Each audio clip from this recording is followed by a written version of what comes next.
Hi friends, welcome to Change Started, to our series Change Trails.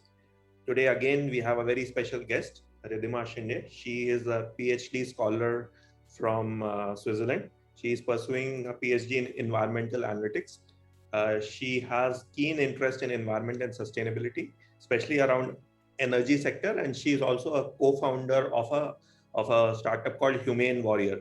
So we'll get to know more about her journey, her passion, and Humane Warrior as we go along in this discussion. So thanks, Ridhima. Thanks for joining in. Thanks for inviting. Yeah, it's a pleasure to be here. Yeah. Yeah, so I read that you have done your bachelor's from IIT Bombay, right? Yes. So what transpired you to get into environmental side? I mean, you could have taken a plush corporate job. Why you got into this? Yeah, that's a question I'm asked every time. And in fact, I asked myself as well when I was graduating from IIT. So, what happened is when I was working on engineering and mechanical engineering was my bachelor's at IIT Bombay. Um, I could see I was in Mumbai, and on a daily basis, I would go out and for a lot of my projects and so on.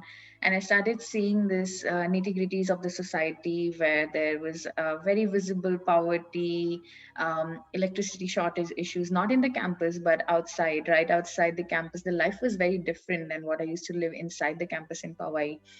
And I just could see this silo which we were living in, or a bubble which we were living, which was extremely privileged, and the bubble which was just outside, the world which was the real world, which was just outside.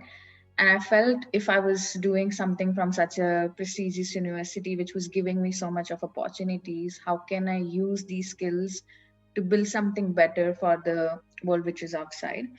And that's when I started slowly taking up some activities like participating in some social entrepreneurship programs, competitions, and so on, to use my technological skills. So I was working on making a electric vehicle racing car, which was very interesting for me. um, and I was thinking about how can this be used for something better, something which can be implemented for the better of the world, and closing this inequity to some extent, whichever I can in my lifetime. So that's what triggered me to really go towards working on something more. And then I applied for my master's in engineering and policy analysis. So this is something which was not known at all in the campus. So as you mentioned, during the placement time, it was all the buzz about MBA finance and going into FMCGs. And actually, I had offers from two FMCG to join it, but I decided not to go for it because I decided this was a time for me to learn more and contribute in any way possible to the development sector. And that's why I applied to the policy analysis sector. And I came to Netherlands to pursue my master's.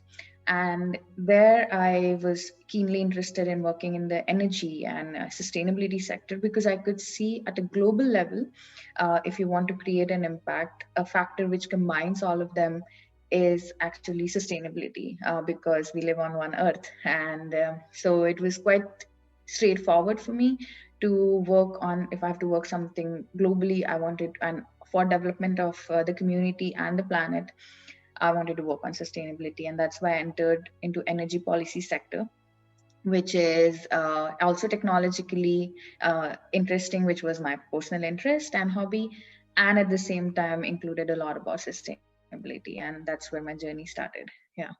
Pretty cool.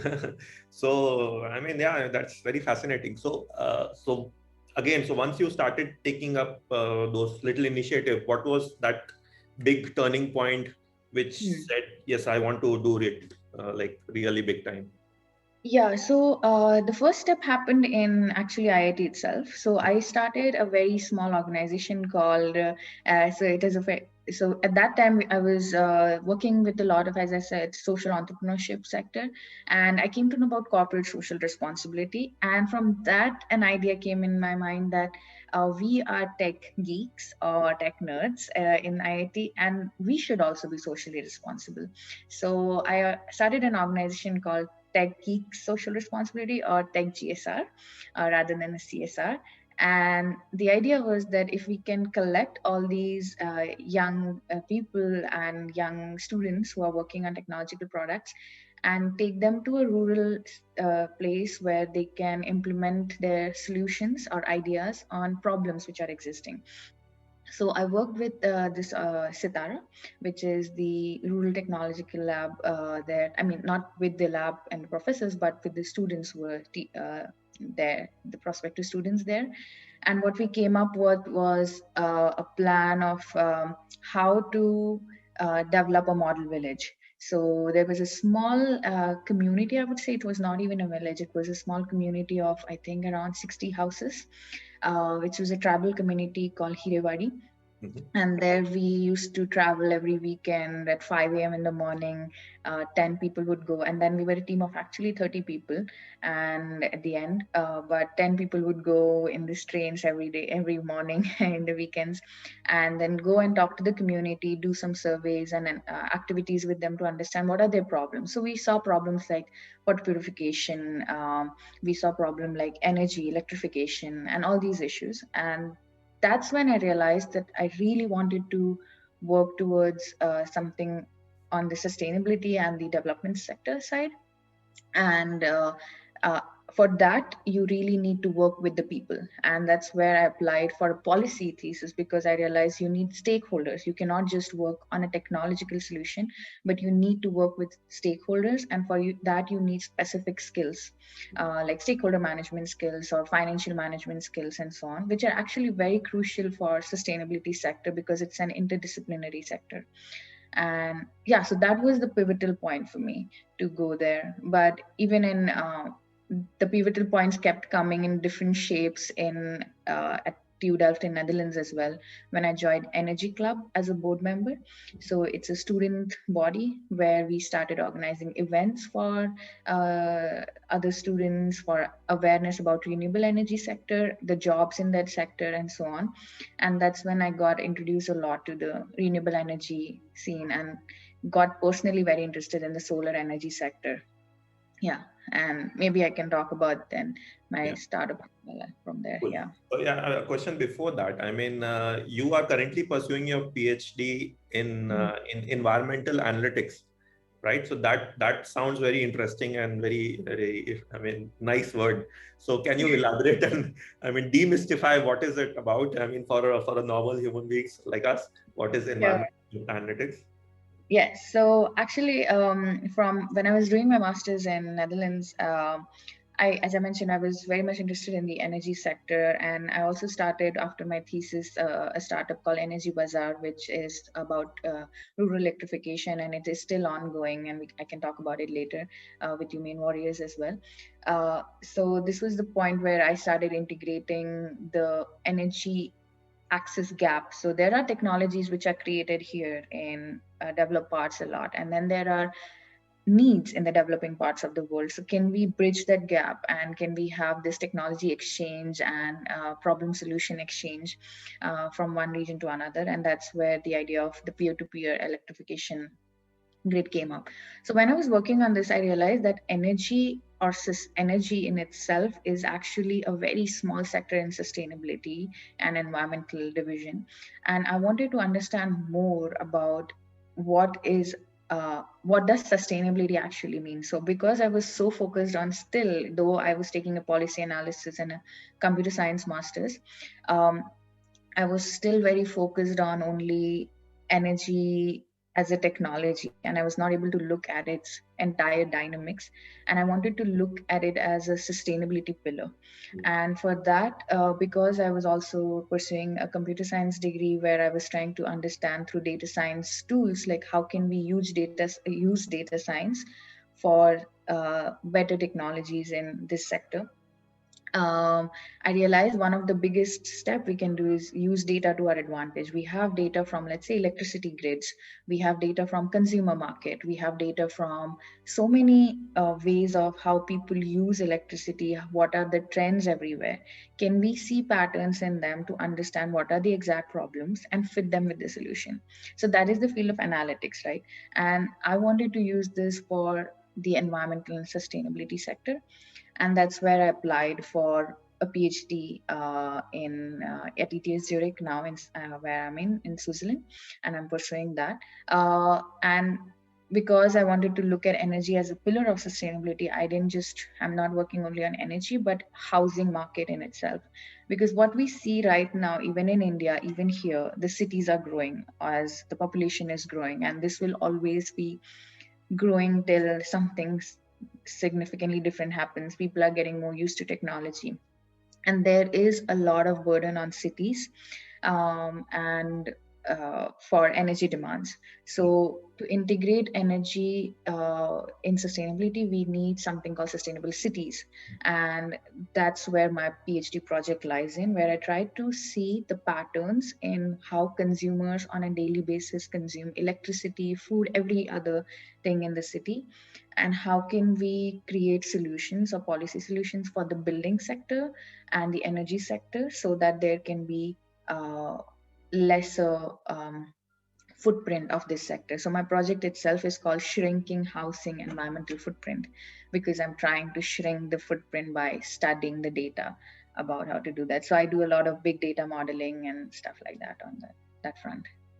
Yeah. Very, very, very interesting, cool stuff. So people or Ambani would have said data is the new oil, because he was coming from the energy or oil and gas company. But we should say probably data is the new carbon footprint. Yeah. And you are kind of marrying technology with sustainability, and how we can, with the help of technology or leverage technology in order to build better cities and live sustainability. So excellent, awesome. Should we now go to Humane Warriors and the kind of stuff which you are doing, and when did you start Humane Warriors? Yes, sure. So, as I mentioned briefly about Energy Bazaar, so that was a project which I started, but due to my PhD starting here as well, I had to kind of drop it in the between and rather put it at a pause. Then what happened, fast forward 2020 and COVID.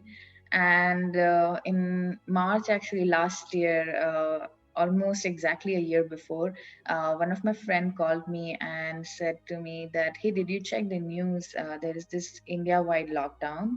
And did you see that it's how horrible it is for the people, the migrant laborers, that they cannot move anywhere. They don't have food on a daily basis, and people will die not of COVID but due to hunger. And when I heard it, it was like goosebumps, and it felt really bad. And then we thought about, okay, so both of us are like Naveen, who's the friend, and both of us are very action oriented people, so we're like, just let's do something about it. Let's not just sit. And anyways, to be honest, we have got a lot of time in our hands now that we are in a lockdown, so let's do something about it. And within 2 days, we launched a crowdfunding campaign here to support, like to raise funds here and to send it back to India. So it was supposed to be a very small thing, a 1 month campaign where we raise some money, send it back to the NGOs and local partners, like local organizations in India, and go through like our local network. And that was the idea. But we saw in 1 month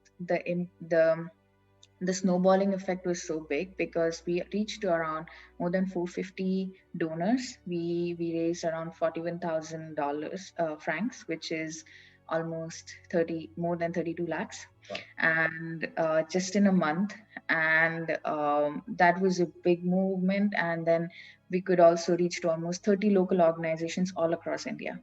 And this happened very fast, and we were also learning while we were going. But then we saw that actually in crisis, people really stick together and communities work for each other, and not just local communities but global communities work for each other.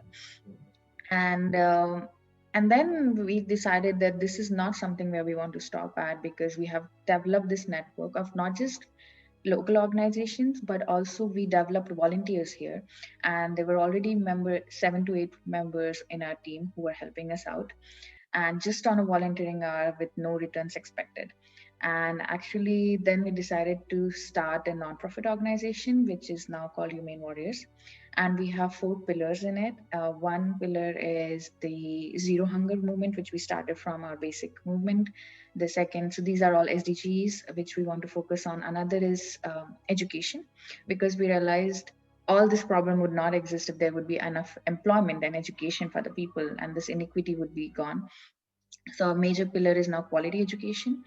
Then it's reduced inequalities and livelihood, women empowerment especially. And the fourth, which is very close to my work as well, is the climate action and climate change. So, because we realized that actually no inequity issues can be solved. Uh, like the climate action and the social action really go together. You cannot separate one from another, because it will always be the marginalized communities which will be affected the most. And in the climate action sector, we actually ended up working with the Assam in Assam after the flood. We supported them with a lot of flood relief kits with an organization actually which was based on IIT Bombay. It's called IIT Bombay for Justice, and they do a lot of research on Assam floods as well, and the rehabilitation and disaster relief, and why do these floods happen. And we are going to pursue this project further with them, and we are planning to write a grant with ETH here in Switzerland and IIT Bombay to pursue more study about why these floods are recurring and why are they happening every year with more intensity, and what's happening and how can we mitigate this disaster better, and what's the impact of climate change there on these communities. So we would like to keep working on that. Then we also worked a little bit on the activism side with the EIA petition, which was again a bit difficult for the marginalized communities to give their standpoint, and gave a lot of advantage to the corporates. So these are the things which we are still working on. But as we are a very young organization and now we are with 40 people, we're still figuring out where we fit best. But climate action will still remain one of our biggest pillar to work on. Yeah. Yeah, and I believe you have done many other projects, but let's pick that particular project which you are doing for Assam, right? And as you mentioned, anyways, and we have been seeing floods in Assam from quite number of years. For last few years, we have been seeing every year floods happening. And this time last year, there was a big cyclone in Odisha, in Bengal. Lot of lives were lost, lot of properties were lost. But generally, over the news, will cover only that the properties which are lost, or the people who get inundated, but nobody speaks about what happens after that. That is a big thing which we generally miss. So I believe humane warrior is where that's where humane warrior comes in, and putting the social equity factor and empathizing with people and trying to build a life after the calamity has struck or climate change event has struck. So can you elaborate a little more on that, Ridhima, if you Yes, would? sure. So actually, the main target of Human Warriors is to build resilient communities. So what we want to say is that there will be calamities, there will be uncertainties, there will be COVID, there will be things like that which will happen, and to be unfortunately, because the climate change is happening very fast, these events will just get bigger and bigger over the years. So we have to create not just strong communities which can sustain the change, but who can bounce back from these changes, and that's what is our goal. So there are two projects I can discuss on this one. One is the Assam flood relief and the research I talked about, but there is also the Energy Bazaar project which comes back here. So what we did with the Assam flood, as I mentioned, we just provided them with the mosquito nets and so on, basically health and hygiene kits, hygiene for women and kids and so on, because they get food, and the food and these availabilities are there, which lets the community survive for some time. But the bigger problem is they start having diseases, and then there are no ways to, they do not have insurances, they do not have money to go to all this healthcare facilities to actually face the repercussions of these diseases which come in. So actually what you need to take care at the very early stage is that this, to combat the spread of these diseases. So that's why we stepped in, rather not at the food side, which is actually one of our important pillars, but we decided to step on the health and hygiene side, because that was something which was not being covered. And once a disease gets to one person, for example, malaria or something, which is very common with the floods and the stagnant water, it is going to spread very fast to the entire community and disrupt the entire community. So the action at the starting point itself is very important. So when we talk about sustainability, that's why I said it is not something which we can only talk standalone. We'll have to talk about the social equity at the same side, because they go hand in hand. And only then, if the community is stronger, it is going to be able to face the next calamity which will come to it. Else, it will again face the like it will again fall down, and then these loop will keep repeating. So this is our goal, but then this is not where we want to stop. We want to really learn the problems here, and that's why for next year we want to be ready with what are the better, because this happened within a decision of, let's say, just 2 weeks. Okay. And we are still a very young organization, and we are planning to establish ourselves better, and that's why we're connecting better with the research to understand what would happen in the next years, over 10, 20, 50 years. And for example, like the work I do with policy analysis and simulation studies, we study exactly that what happens after 50 and 100 years, and how can we make it make the communities face less risk and make them more resilient. So that's the first project I talked about. The second one is about starting right before any calamity or uncertainty hits, and that is in the sector of energy, which I'm purely very passionate about right from the start. So in my master thesis, I developed something called a P2P electrification market, which is, if I have a solar panel at my rooftop, I can trade the electricity to which your household has the connection to. So there are projects like SoulShare in Bangladesh and so on, which has developed these projects in developing countries, and their purpose is to increase energy access so that the communities can have access to electricity all the time. The kids can study, everybody can do their like charge their phones, which is such a big luxury in such communities, and basically to combat the gap again, but at the same time making sure that there is electricity full time and the communities can grow further. So this is where this energy bazaar, and that's why it's called a bazaar, so project came up, and we integrated a lot of big name technologies like AI, blockchain, and stuff to make this project. We were 3 master thesis students who worked on it to completely make a prototype, and we tested it on a simulation platform in a hackathon as well. And with a team of 10 people all across the world, there were students from San Francisco who joined us, and it was a really successful project. But now where we faced issues, we're actually implementing it, because these technologies look very good on a paper, but when you try to implement them in a rural community, the costs, the dynamics of partnerships, and everything is very different.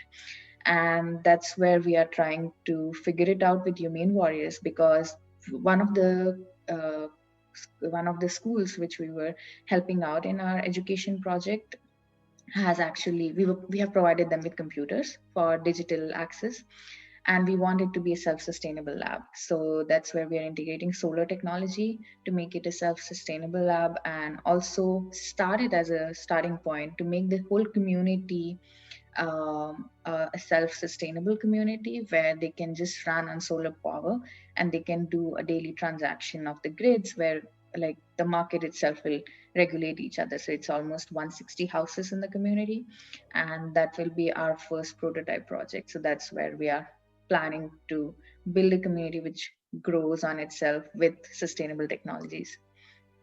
Yeah. Awesome. Again, pretty cool, Ridhima. So you spoke about Humane Warrior. So insurance. I mean, insurance comes in, it gives you money, but that is not going to solve the problem. So there is a lot of things which gets left out. So that's where I think Humane Warrior is coming in and helping people. While energy, and you are probably using renewable energy for that peer-to-peer lending system, right? Where if I have excess capacity, I can lend it to somebody else, I mean, who needs it. So this is how it works. So those are totally 2 different sectors. So how do you go about it? So Yeah. who all people, I mean, do you collaborate with people? Do you have partnership, other vendors? So how does the structure? Yeah, so that's a very good question, because actually, if you also see the Humane Warriors website, or generally even my work, so I see sustainability in general as a very broad topic. And personally, I enjoy working on multiple fields together, because I don't think one can go without another. For example, if you're working on just the the technological side and you leave out the partnership, I don't think so. It can still be a complete project in itself. You need all the aspects of the project covered. So the first thing which we have done, not just in Humane Warriors, but generally in these projects, is have a lot of partnerships. So what you pointed out very well, actually, that none of the projects can work without partnerships, like especially the energy project, which needs right from the distribution, buying the solar panels, to procuring it, to installing it. You need active involvement of the community. So it's not just the partners who are lending the technology. Then there is the community involvement. Like you really need community to trust you, and as an organization, and it needs, like, we have worked on a year of trust building only. So we have regular calls with them, we check up on the students, we check up on everything, if everything is working fine. You build that communication and the trust to involve them in new projects, and at the same time give them enough ownership. So 90% of the project are owned only by the community. We don't own anything, we just provide the technology, ask them what's the need, and then just deliver it. So that's how we work together. And then the third biggest pillar which we have is our volunteers. So I think right now all the projects are possible just because we have quite amazing volunteers who are sitting here in Europe and US and working and being felt disconnected from their own home, but also feeling the love for their country. They still want to work. So these are mostly students or young professionals. And actually, it's very interesting to see it's not just Indians. We have now Swiss people, Spanish people who have also joined the project and who really want to help out these projects as well. And we are building the community bigger and bigger. And how we treat this nonprofit is actually like a startup, like a complete startup. We have project management tools, and we have project leaders, we have different teams. So we have an electrification team which has two people who are actually working in solar industry here in Netherlands, and they bring the same knowledge on that front to the project as well. Then in the Assam Flood Relief Project, as I mentioned, there is a person who is actually from Assam, and he knows the partners very well there. So he brought in the connections to connect to the community. So we leverage on the skill of every individual, and then everybody works in those specific projects accordingly. So I think, but it's all the three: it's the partners, the community, and the volunteers, which together or the team, basically. I wouldn't call them volunteers anymore. We really think we are all a team. So we all three are able to manage it together. So yeah. Cool. So it is like a whole team working together in solving a problem which all of us associate with. So wonderful, Pratibha. So what is the next plan? What is over the next 5 years? What do you plan to do? Yeah, so personally, I would like to, I mean, obviously, I'm dedicated to sustainability, and I think this will not change for a long time in my life. So I will be always working on the sustainability sector for the next 5 years. I really see working myself towards sustainability as a consultant in a way. So I would like to get this because I really enjoy communications of the information, communication, and working with multiple projects and multiple teams. So I see myself very well placed somewhere where I can work on these problems on a day-to-day basis, but always try to solve problems. And I see that as a good role fitting in some of consulting firms where sustainability is their biggest pillar. So that's something I look forward to do. At the same time, Humane Warriors and Energy Bazaar, these projects will still remain the same and keep growing. On the front of Humane Warriors and Energy Bazaar, I think Energy Bazaar itself has a 2 years timeline at least to come into implementation and be the full-fledged project that we want it to be. And Humane Warriors will grow to be a platform where we will empower more social change makers who can come up with any project that they want in these 4 sectors, and or maybe even more. We'll still have to think, but our main vision will still remain to combat the social and environmental inequity and support the marginalized communities. And it could be through technology, it could be through normal funding, it could be through awareness programs, for example, what you are doing. So just going to the schools, teaching the kids. So one of the programs, for example, we have is taking workshops with kids and telling them about different careers. So this is something we do. So it could be in any form which is possible, but empowering more social change makers who can come to us, and then we can give them the partner network, the community network to start their own project, because we really believe in self leadership, and that is something which is very core to Humane Warriors, that everybody is a leader on their own. We do not tell anybody to do what it is supposed to be because this is what founders thought of. We also think of us as a part of a team, and we just let everybody take the project as they wish to take it with the team itself. So yeah, this was something on a broader line. I don't know how life will take it, but yeah. Obviously, I mean, we don't want more disasters to strike. We Yeah. a peaceful life. I mean, all of us should live peacefully, but yeah, I mean, we just cannot really predict. And these Yeah. climate disasters just happens. I mean, even today there is a disaster in Australia where there are floods in Sydney after 50 years. So Yeah. I mean, these kind of things just keeps on happening, and we need people Yeah. like you to make a difference. Mm. So how many lives have you impacted, or how many households you have impacted thus far? So actually, we stopped counting lately, but when we started with the project, with the After the Hunger project, and I think 6 months down the line, we counted, and it was already 160. So we had provided around 165,000 um, like meals to the people. So it was in all, if you look at the lives itself, it would be at least around 2 lakhs by now. Uh, but it is from different projects. So some project, for example, it's not comparable always, because there are some kids who we have provided with school fees, mentorship program, computers, and so on. So we are providing them with everything possible, and then there are just 15 of those kids. But then there are around thousands of migrant laborers, 10,000s of migrant laborers, which we provided for a month with foods. So the impact is different in every sector. But yes, I mean, I'm very happy and proud of the team that we have reached to so many people uh, in different ways as far as was possible. But we keep continuing it, and we should start counting the numbers again sometime. But yeah, it's somewhere around that, I guess. Yeah. It's incredible because it's just 1 year for you guys to start this and touch so many lives.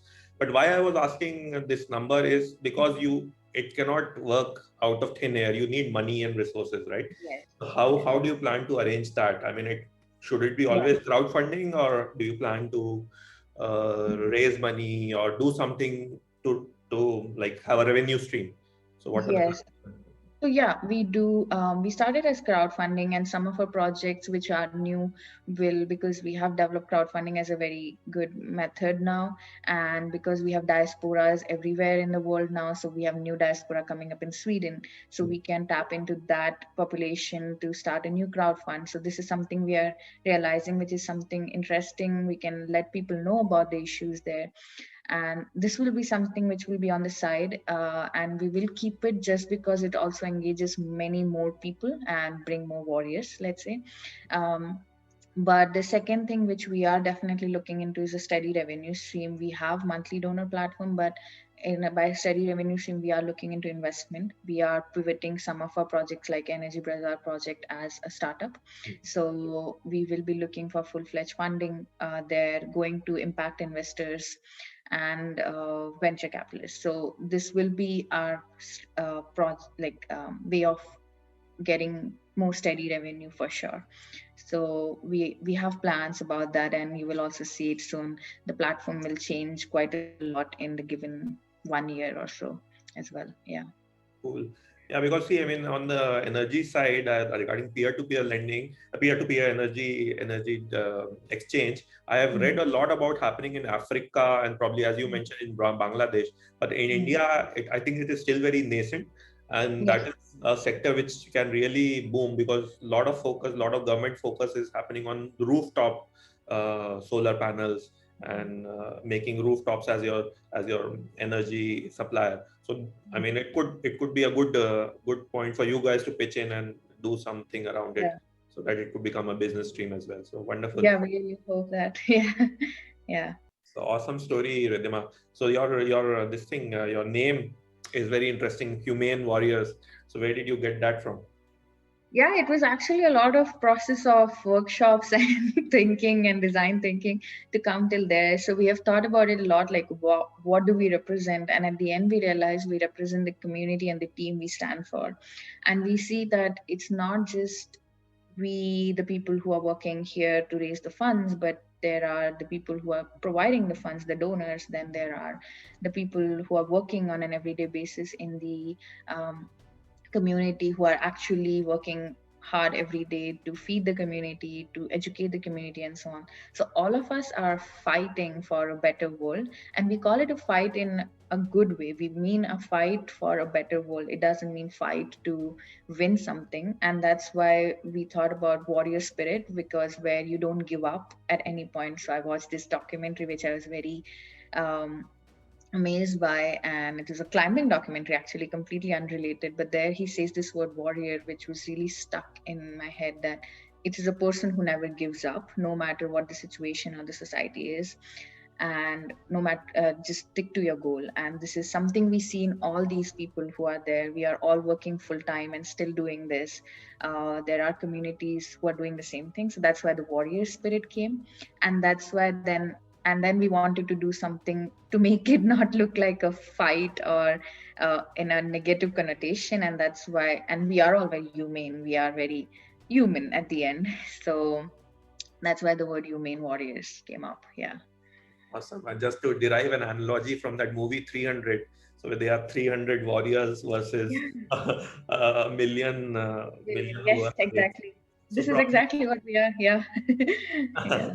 because you are very few and there is a lot of things which you have to do. So awesome, incredible. So wonderful. So Ridhima, maybe my final question: what is your personal connect with environment and in nature and sustainability? Just your personal connect. Yeah. So actually, it came at a very good point. Yesterday, I was on a hike at Mount Titlis, so which is Engelberg, which is a very big mountain in Europe. It's 3,000 meters. So that's my personal connect. I love, enjoy hiking, being in nature. So I cannot live without spending time at least once in 2 weeks to at least go for a walk or run and be in forest and nature. So for me, that's absolute necessity, because it brings me back and gives me perspective about everything in life and generally work, and just knowing why we do what we do. All of us who work in the field of sustainability, and not give up, knowing that it is a difficult sector. It takes every type of toll. So, but I think that will always remain my personal motivation. Even if I'm not able to run, walk, or go there, that will always be something which will keep me attached to the nature. Yeah. And wish that you scale more mountains in environment and sustainability space. Thank you. All the very best, Ridhima. Yeah, thank you. Thanks for joining in, Ridhima. Thanks a lot.